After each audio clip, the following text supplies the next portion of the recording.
بسم اللہ الرحمن الرحیم۔ میرے محترم ناظرین اور سامعین، ایک اور بڑا زبردست اور اہم سوال ہے، اس کے متعلق ہم دارالعلوم دیوبند کا فتویٰ ملاحظہ کر لیتے ہیں۔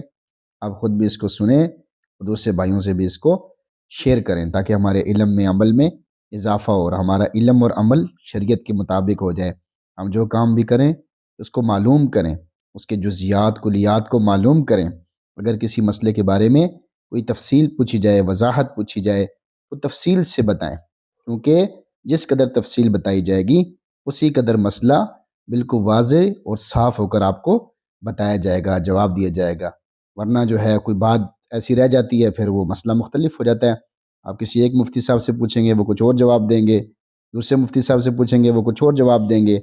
آپ سوچیں گے بھئی یہ پتہ نہیں کیا مسئلہ ہے، شریعت میں اختلاف ہے۔ تو شریعت میں کوئی اختلاف نہیں ہے، آپ نے مسئلہ پورا بتایا نہیں ہوتا، صحیح طریقے سے سمجھایا نہیں ہوتا، اس کی کلیات جزیات کو واضح نہیں کیا ہوتا۔ تو اب یہ ایک سوال ہے جس کا عنوان ہے نماز جنازہ میں کتنی صفیں ہونی چاہیے۔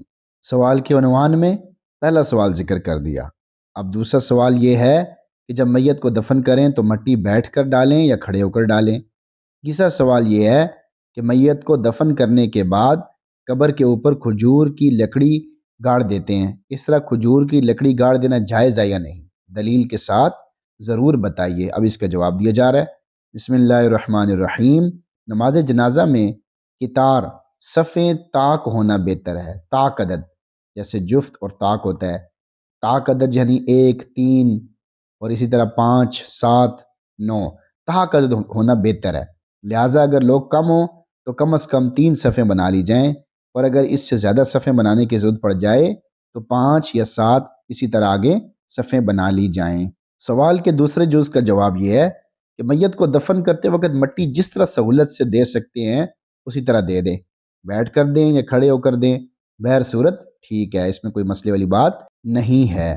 نمبر 3، قبر کے اوپر کھجور کی لکڑی گاڑنے کا شریعت میں حکم نہیں ہے، اس لیے نہیں گاڑنی چاہیے۔